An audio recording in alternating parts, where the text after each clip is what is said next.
অনেকদিন আগের কথা। গৌরগড় ও হরিহর নামে পাশাপাশি দুটো রাজ্য ছিল। গৌরগড় রাজ্যের রাজা ছিলেন গোবিন্দ সেন, আর হরিহর রাজ্যের রাজা ছিলেন হরিবর্মন। রাজা গোবিন্দ সেন আর হরিবর্মন ছিলেন একে অপরের শত্রু। একদিন এক চিত্রকর হরিহর রাজ্যের রাজকুমার জয়বর্মনের চিত্র অঙ্কনের জন্য মহলে আসে। চিত্রকার এসেছ, এবার সুন্দর করে রাজকুমার জয়ের একটি চিত্র অঙ্কন করো, যাতে সব রাজ্যের রাজারা আমার পুত্রকে দেখে তাদের কন্যা দেওয়ার জন্য অধীর হয়ে পড়ে। হ্যাঁ মহারাজ, ও নিয়ে আপনাকে কোনো চিন্তা করতে হবে না। এমনিতেই আমাদের রাজকুমার অনেক সুন্দর, তারপরও এমন চিত্র আঁকবো যা দেখলে সব রাজ্যের রাজারা তাদের কন্যা দেওয়ার জন্য এখানে এসে লাইন ধরবে। আপনাকে অত গল্প বেচতে হবে না, আমি প্রথমে দেখতে চাই আপনি কেমন চিত্র আঁকেন। রাজকুমার, আমি এমনিতেই আপনার একটি চিত্র এঁকে দেখাচ্ছি। যদি তা আপনার পছন্দ না হয় তাহলে আমাকে যা ইচ্ছে শাস্তি দেবেন, কিন্তু এই চিত্র দেখানো যাবে না। কেন দেখানো যাবে না কেন? ওখানে কি কোনো খারাপ চিত্র আছে? না মহারাজ, কোনো খারাপ চিত্র নেই, কিন্তু এই চিত্র দেখানো বারণ আছে। কি এত বড় সাহস তোমার? অন্য কারো কথায় তুমি এই রাজ্যের রাজাকে না বলছো? চিত্রকর, শাস্তি পেতে না চাইলে এখনই চিত্র খুলে দেখাও। ঠিক আছে রাজকুমার, এখনই দেখাচ্ছি।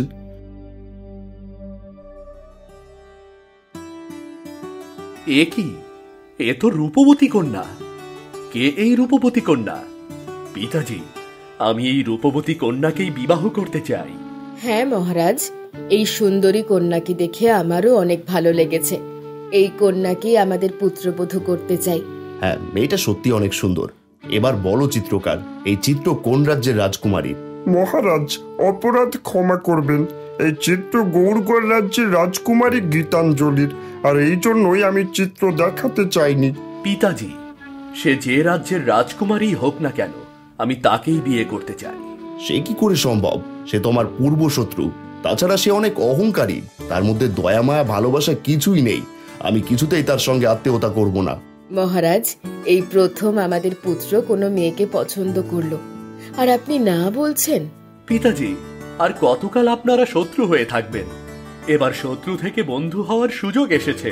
ঠিক আছে, এই প্রস্তাব মেনে নিতে আমার কোনো আপত্তি নেই, কিন্তু তোমরা যা ভাবছো তা কখনো হবে না। কারণ গোবিন্দ সেন অধিক অহংকারী, সে কখনোই প্রস্তাব মেনে নেবে না। একবার প্রস্তাব দিয়ে দেখা দরকার, এতদিনে তার মনেও পরিবর্তন আসতে পারে। বেশ, আমি আমার একমাত্র পুত্রের জন্য সবকিছু করতে পারি। চিত্রকার, তুমি রাজকুমারের একটি সুন্দর চিত্র অঙ্কন করো, আমি সেই চিত্রের সঙ্গে জয়ের বিয়ের প্রস্তাব পাঠাবো। যথাজ্ঞা মহারাজ। এরপর চিত্রকর রাজকুমারের চিত্র অঙ্কন শুরু করে। রাজকুমারের চিত্র অঙ্কন শেষ হলে রাজা হরিবর্মন রাজকুমারের চিত্র সহ বিয়ের প্রস্তাব গৌরগড় রাজ্যের উদ্দেশ্যে পাঠিয়ে দেয়। এদিকে রাজ্যের রাজা গোবিন্দ তার মেয়ের বিয়ের ব্যাপারে নানান রাজ্যের রাজকুমারদের চিত্র রাজকুমারীকে দেখাচ্ছিল। দেখো গীতা, কোন রাজকুমার তোমার পছন্দ? তুমি যাকে পছন্দ করবে তার সঙ্গেই তোমার বিবাহ হবে। পিতাজি, এসবের কি দরকার? আপনি যেখানে পছন্দ করবেন আমি সেখানেই বিবাহ করতে রাজি। দরকার আছে, তুমি দেখো কোন রাজকুমারকে তোমার ভালো লাগে।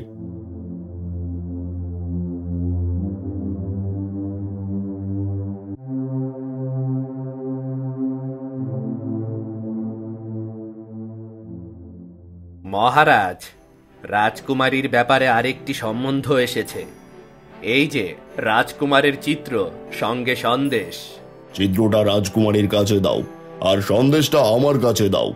গীতা, প্রথমে তুমি চিত্রটা দেখো, তারপর সন্দেশ খুলবো।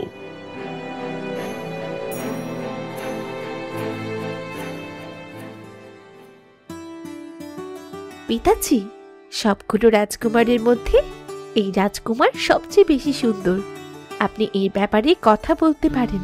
বেশ, তাহলে তো সন্দেশটা খুলে দেখতেই হয়।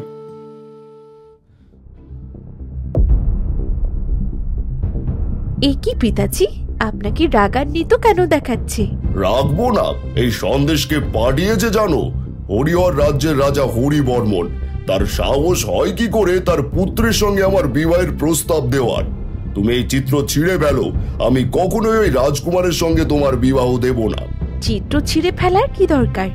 আপনি যদি রাজি না থাকেন তাহলে তাকে এই প্রস্তাবে না বলে দিন। হ্যাঁ, আমি তাই করছি। রাজা গোবিন্দ রাগান্বিত হয়ে সন্দেশের জবাব দেওয়ার জন্য চলে যায়, কিন্তু রাজকুমারী গীতাঞ্জলি মনে মনে রাজকুমার জয়কে পছন্দ করে ফেলে। কিছুক্ষণ পর রাজা গোবিন্দর পাঠানো সন্দেশ রাজা হরিবর্মণের কাছে গিয়ে পৌঁছায়। রাজা গোবিন্দ কি লিখেছে পিতাজি? এত বড় সাহস রাজা গোবিন্দর আমার প্রস্তাব প্রত্যাখ্যান করে? সে কি জানে না আমি চাইলে একদিনের মধ্যে গৌরগড় রাজ্য দখল করে নিতে পারি? তার মানে রাজা গোবিন্দের অহংকার এখনো ফুরায়নি? হ্যাঁ, তার অহংকার এখনো ফুরায়নি। সে অতি অহংকারের সঙ্গে জানিয়েছে তার কন্যার বিবাহ তোমার সঙ্গে কখনোই দেবে না। এত বড় সাহস রাজা গোবিন্দের! মহারাজ, আমার পুত্র যে মেয়েকে পছন্দ করেছে তাকেই আমি আমার পুত্রবধূ করব। প্রয়োজন হয় পুরো গৌরগড় রাজ্য দখল করে ওই রাজা গোবিন্দের অহংকার ভেঙে দিতে হবে। হ্যাঁ রানী, এবার আমি তাই করব। পুরো গৌরগড় রাজ্য দখল করে রাজা গোবিন্দের একমাত্র কন্যাকে আমাদের পুত্রবধূ করে আনব। না পিতাজি, যুদ্ধ মানে রক্ত, যুদ্ধ মানে ক্ষতি। যে বিবাহ করার জন্য অনেক নিষ্পাপ প্রাণ ঝরাতে হবে, সে বিবাহ আমি করতে চাই না। তাহলে কি আমি রাজা গোবিন্দর কাছে মাথা নত করে থাকব? না পিতাজি, আপনাকে মাথা নত করতে হবে না। আমি রাজকুমারীকে যে কোনোভাবে তুলে নিয়ে এসে বিবাহ করব। তারপর রাজা গোবিন্দের অহংকার এমনিতেই মাটির সঙ্গে মিশে যাবে। কিন্তু কিন্তু তুমি কি করে করবে এসব? হ্যাঁ, বিনা লড়াইয়ে রাজকুমারীকে তুলে আনা অসম্ভব। সম্ভব মা, কারণ আমাদের রাজ্যে এক শক্তিশালী জাদুকর আছে। আমি তাকে দিয়েই রাজকুমারীকে তুলে আনার ব্যবস্থা করব। কিন্তু সে কি পারবে একা রাজকুমারীকে তুলে আনতে? হ্যাঁ, সে পারবে, কারণ সে ছোটবেলা থেকে সাধনা করে অনেক শক্তিশালী হয়েছে। তাছাড়া আমি তাকে আমাদের রাজ্যের এক কোণে থাকতে দিয়েছি বলে সে এই কাজ করতে বাধ্য। বেশ, তাহলে তাই করো। কিন্তু মনে রেখো, তোমার পিতা কোনো দুর্বল রাজা নয়। প্রয়োজন হয় আমি তোমার সুখের জন্য ওই গৌরগড় রাজ্য দখল করে নেব। ঠিক আছে পিতাজি।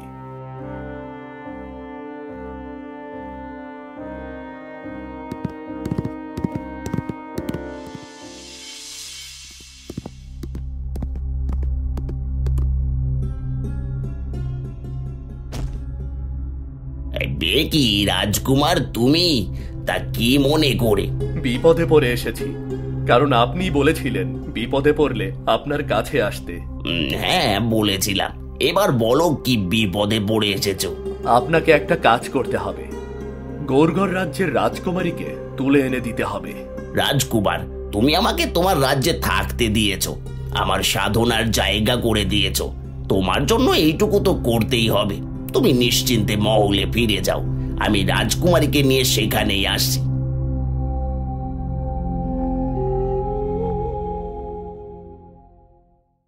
এরপর জাদুকর সোজা রাজকুমারীর কাছে গিয়ে হাজির হয়, কিন্তু জাদুকর রাজকুমারীর সৌন্দর্য দেখে তার মত পরিবর্তন করে ফেলে। তার নিজের মধ্যে রাজকুমারীকে পাওয়ার আকাঙ্ক্ষা জেগে ওঠে। বাবা বাবা বাবা, এত সুন্দর, এত সুন্দর রাজকুমারী! রাজকুমারী, তোমাকে দেখে আমি মুগ্ধ। তুমি অন্য কারো হতে পারো না, তুমি শুধু আমার, শুধুই আমার। ভিখারির বাচ্চা, তোর এত বড় সাহস! আমার সামনে দাঁড়িয়ে এসব বলছিস? আপনি কেন? আমি কাউকেই ভয় পাই না। রাজকুমারীকে দেখে আমার অনেক ভালো লেগেছে। রাজকুমারী শুধুই আমার, হ্যাঁ শুধুই আমার। দেখাচ্ছি তোকে। প্রহরী, কোথায় তোমরা? বন্দি করো ওই ভিখারিকে।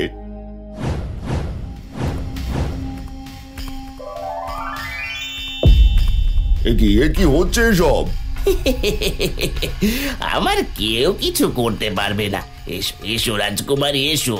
না, আমি যাব না, যাব না আমি। ভয় পাচ্ছ কেন রাজকুমারী?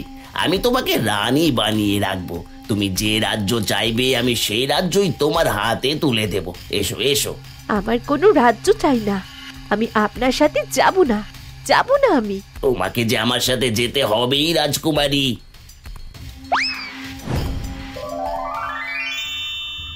এ আমায় কোথায় নিয়ে এলেন? আমি আমি আমার মহলে ফিরে যেতে চাই। তুমি এখনই কোথাও যেতে পারবে না রাজকুমারী। আমার শেষ সাধনা সম্পূর্ণ হলে আমি তোমাকে আমার রানী করে তারপর নিয়ে যাব। এতদিন তুমি আমার কাছে বন্দী হয়ে থাকবে।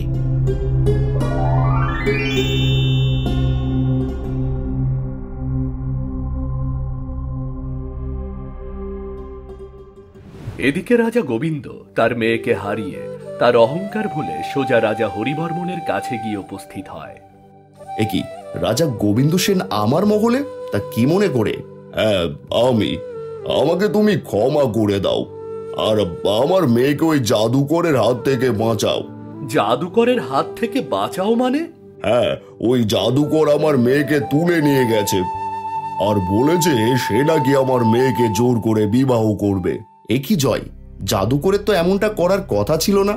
তার তো কথা ছিল রাজকুমারীকে তুলে এনে তোমার হাতে তুলে দেবে। হ্যাঁ পিতাজি, আমি তো কিছুই বুঝতে পারছি না। তার মানে জাদুকরকে তোমরাই পাঠিয়েছিলে? হ্যাঁ, তোমার অহংকার ভেঙে দিতে জাদুকরকে আমরাই পাঠিয়েছিলাম। আমার অহংকারের চেয়ে আমার কাছে আমার মেয়ে বেশি মূল্যবান। এবার যেভাবে পারো আমার মেয়েকে এনে দাও। আমি কথা দিচ্ছি, আমার মেয়েকে ওই জাদুকরের হাত থেকে আনতে পারলে আমি আমার মেয়েকে তোমার পুত্রের হাতে তুলে দেব। আপনি চিন্তা করবেন না, আমি এখনই রাজকুমারীকে নিয়ে আসছি। হ্যাঁ, আমার পুত্রবধূর কোনো ক্ষতি হওয়ার আগেই তুমি তাকে নিয়ে এসো, যাও।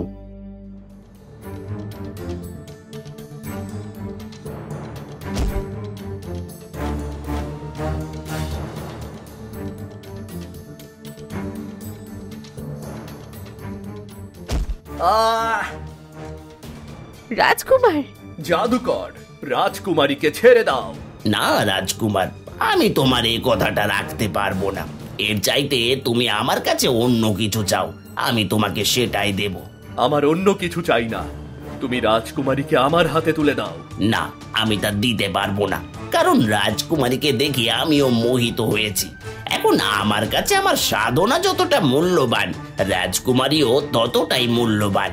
জাদুকর, তোমাকে আমি আদেশ করছি, এখনই রাজকুমারীকে আমার হাতে তুলে দাও। রাজকুমার, তুমি হয়তো জানো না আমি কারো আদেশের গোলাম নই।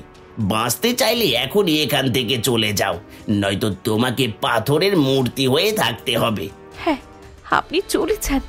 আপনি এই জাদুকরের শক্তির সঙ্গে পেরিয়ে উঠবেন না। চলে যান আপনি। হ্যাঁ, আমি যাচ্ছি, কিন্তু তোমাকে আমি মুক্ত করেই ছাড়বো রাজকুমারী। এই জাদুকর তোমার কিছুই করতে পারবে না। যা বলেছ পারলে তা করে দেখাও, যাও।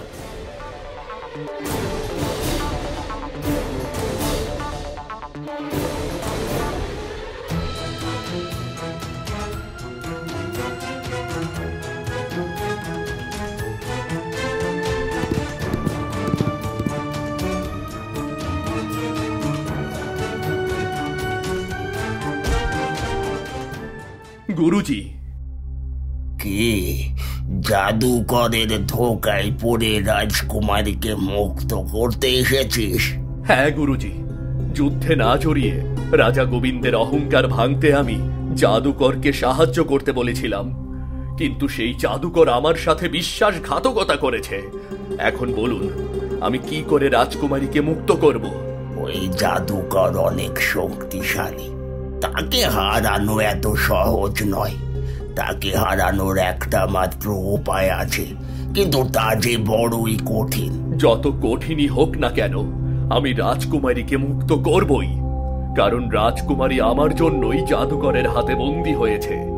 বেশ, তাহলে তোমাকে অগ্নি পাহাড় থেকে আগুনে ফোঁটা ফুল সংগ্রহ করতে হবে, আর নীল নদীর গভীরে থাকা জাদুকরি মুক্ত সংগ্রহ করে দুটো মিলে একটি হাতিয়ার তৈরি করতে হবে। তবেই তুমি ওই জাদুকরকে হারাতে পারবে।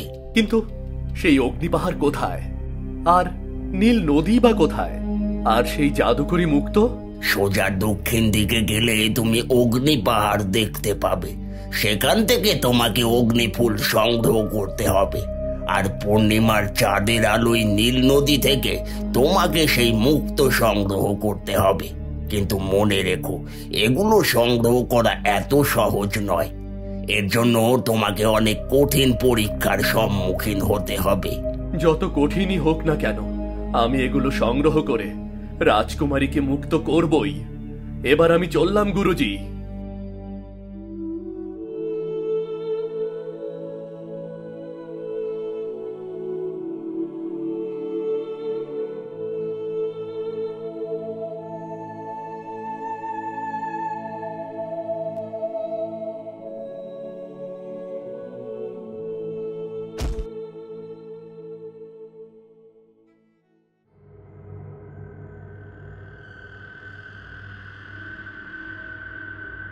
এ কি, অগ্নিফুল তো গলিত লাভার মাঝখানে রয়েছে। এই ফুল ধরতে গেলে তো আমি পুড়ে ছাই হয়ে যাব।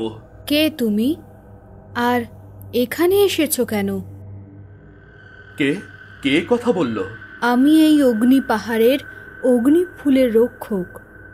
বলো তুমি কে, আর কেন এসেছো এখানে? আমি রাজকুমার জয় বর্মন। আমি এই অগ্নিফুল নিতে এসেছি। কি, অগ্নিফুল নিতে এসেছো? তাহলে ফিরে যাও। এই অগ্নিফুল শুধু সাহসীদের জন্য। এই অগ্নিফুল নিতে হলে সাহসের পরীক্ষা দিতে হয়। আমি ভীতু নই, আমি সব পরীক্ষা দিতে রাজি আছি। বলো, আমাকে কি পরীক্ষা দিতে হবে? তুমি পারবে না, চলে যাও। না, আমি খালি হাতে ফিরব না। এই ফুল নিয়ে গেলে তবেই আমি নিষ্পাপ রাজকুমারীকে মুক্ত করতে পারবো, আর আমার ভালোবাসা প্রকাশ করতে পারবো। ভালোবাসা? ঠিক আছে, তাহলে কি তুমি ভালোবাসার জন্য মরতে পারবে? হ্যাঁ, আমি আমার ভালোবাসা আর রাজকুমারীর জন্য মরতেও রাজি আছি। বেশ, তাহলে তোমাকে এই অগ্নিপাতের মধ্যে নেমে এই ফুল নিতে হবে।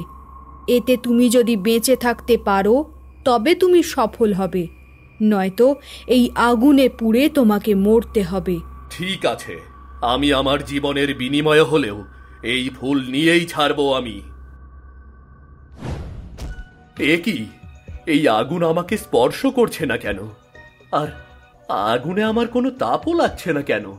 তুমি সাহসের পরীক্ষায় সফল হয়েছ, তাই এই আগুন তোমার কিছুই করছে না। যাও, এবার অগ্নিফুল নিয়ে যাও।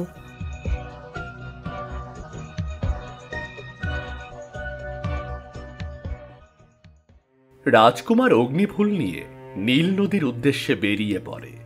যেতে যেতে সন্ধ্যা নেমে আসে। এরপর রাজকুমার নীল নদীর পাড়ে গিয়ে উপস্থিত হয়, কিন্তু তখনও পূর্ণিমার চাঁদ ওঠেনি। এ কি, এখনো তো পূর্ণিমার চাঁদ ওঠেনি।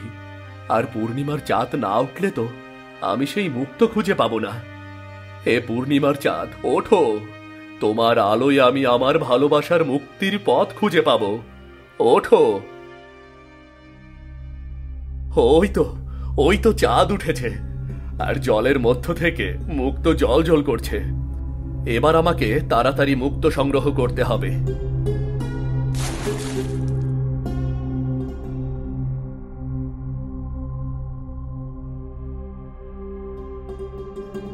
দাঁড়াও, তুমি এখানে এসেছো কেন? আমি মুক্ত নিতে এসেছি। এই মুক্ত নিতে এসেছো কেন? তুমি জানো না এই মুক্ত নিতে আসলে সে আর ফিরে যেতে পারে না? হ্যাঁ জানি, কিন্তু এই মুক্ত আমি নিজের জন্য নয়, একজন নিষ্পাপ রাজকুমারীর জন্য নিতে এসেছি। সে এখন এক জাদুকরের হাতে বন্দী। তাকে মুক্ত করতে হলে তোমার এই মুক্ত দরকার। সত্যি তুমি নিজের জন্য এই মুক্ত নিতে আসোনি? হ্যাঁ, সত্যি আমি নিজের জন্য এই মুক্ত নিতে আসিনি। এই মুক্ত নিয়ে গেলে তবেই রাজকুমারী গীতাঞ্জলিকে মুক্ত করতে পারবো আমি। বেশ, তাহলে নিয়ে যাও। তুমি লোভী নও বলে তোমাকে এই মুক্ত দিলাম। যাও, এবার এই মুক্ত নিয়ে চলে যাও।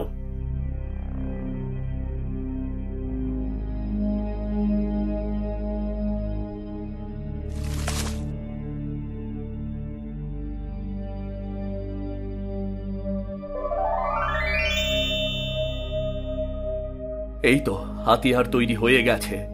এবার তাড়াতাড়ি গিয়ে রাজকুমারীকে মুক্ত করতে হবে।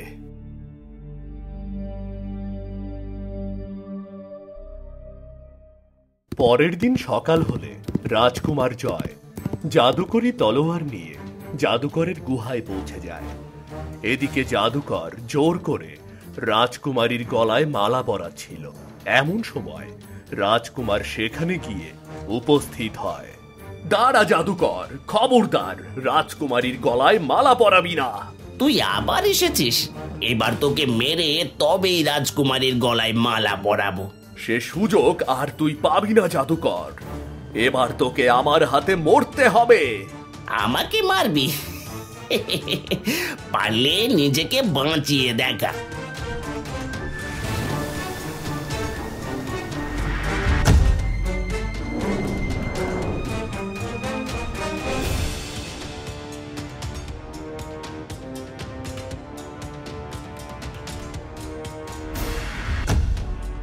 একি একি তোর হাতে ওটা কিসের তলোয়ার? যাতে তুই আমার শক্তিশালী জাদু নষ্ট করে দিচ্ছিস। এটা ভালোবাসার তলোয়ার। এই তলোয়ারের কাছে তোর সকল ক্ষমতা হার মানবে।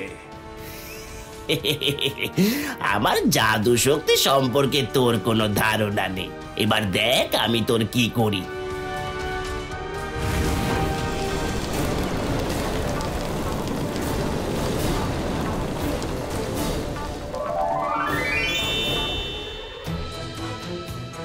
না না, হতে পারে না। আমার এতদিনের সাধনা, এতদিনের শক্তি এত সহজে হেরে যেতে পারে না। ওর লোভ তোকে বিশ্বাসঘাতকে পরিণত করেছে, আর একজন লোভী বিশ্বাসঘাতক কখনো জিততে পারে না। এবার মরার জন্য প্রস্তুত হ।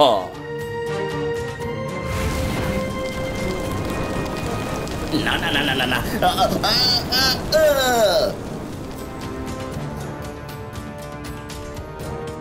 রাজকুমারী, এবার চলো।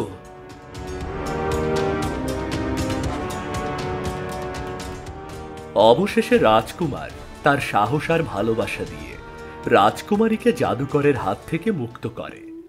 এরপর রাজা গোবিন্দ তার দেয়া কথা মতো রাজকুমারী গীতাঞ্জলিকে রাজকুমার জয়ের হাতে তুলে দেয়। এরপর রাজকুমার জয় ও রাজকুমারী গীতাঞ্জলি সুখে শান্তিতে বসবাস করতে থাকে।